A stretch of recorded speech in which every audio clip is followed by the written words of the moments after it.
And then we have a list, a huge list of animations, kicks, punches, uppercuts, and then the special moves and stuff.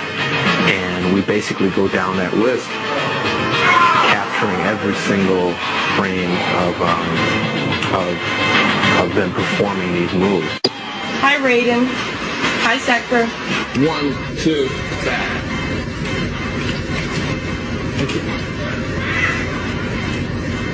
Yeah, that's good. Let's try that one. You have to do each move 8 ways. As you see, a joystick goes 8 different ways. So if I was to do a front kick, I'd have to do it frontwards, backwards, sideways, and diagonal 4 different ways. This is why we have the tape on the floor, just to keep them facing the right direction.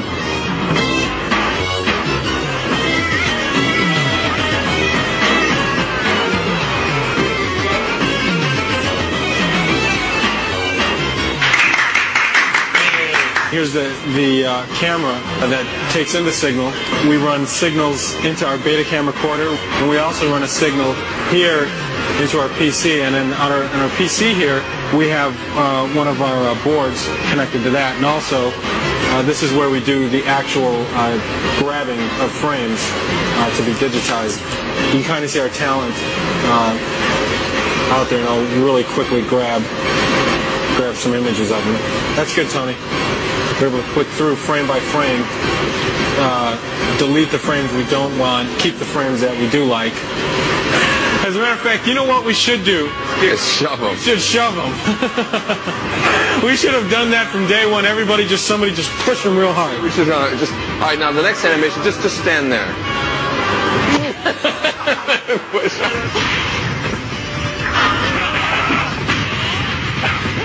The day that we spent filming is probably, like 2% of the entire amount of time that has to be devoted into doing it. Once we get the digitized image, it's a lot like painting. And right now we're going through a process where we sort of filter the images through. We'll grab the image, and Steve Baran will start and do some Photoshop on the guy, and then we'll hand him over to Tony, who does some touch-up. And then it gets passed over to me, and then I do some of this more detailed touch-up, and then I give it back to Steve, and he kind of separates the different colors and creates the different palettes, and then we give it back to Tony, and he does the final touch-up and stuff and gets it ready for the game.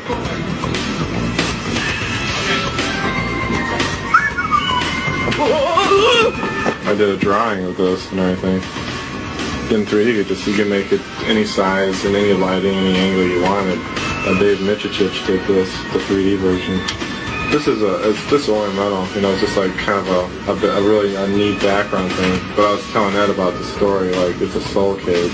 I'm working on a friendship move for our Shigoro character. That's her tentative name. She doesn't have a real name yet. Her move is she's going to turn around and she's going to pull out sort of plates and little sticks, and she spins the plates and sticks and balances them on her hand, and she does this with her back towards you. Shiva wins. Friendship.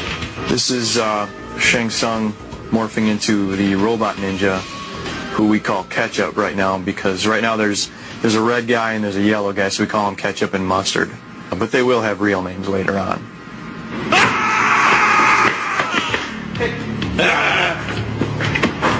And then you know what?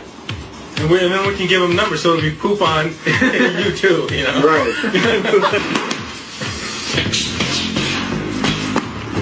Whatever can possibly happen in the game, I have to program the game to be able to do that. As you play the game, when you first start, the computer is very dumb. It'll just stand there, it'll let you beat it up, and then as you fight the second guy, it'll get a little smarter, and then the third guy a little smarter, and it has to be progressive. It has to be something that's, a smooth increase in the difficulty, because if you play the game the first time and the computer kills you, you're not going to want to play it again.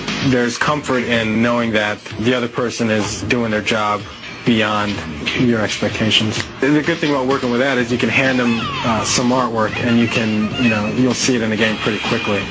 Time! You tell me time! 1 second. Well, we test the games. When it comes close to the time that the game is done, They have us come in and we play them all day long and look for bugs. The difference between Mortal Kombat 2 and Mortal Kombat 3 is that they added a run button, and when you use the run button, it makes you aggressive towards your opponent.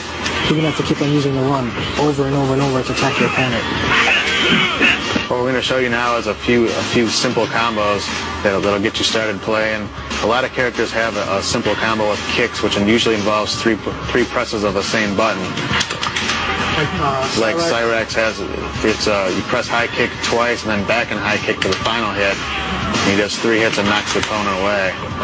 My favorite move would probably be Kano's chokehold. It would be down towards low punch. One of my favorite codes is disable blocking. Each player presses block twice when the code things come up on the screen. And it turns off blocking, so you can't be a defensive player. You have to play offensively or you're going to lose because there's no way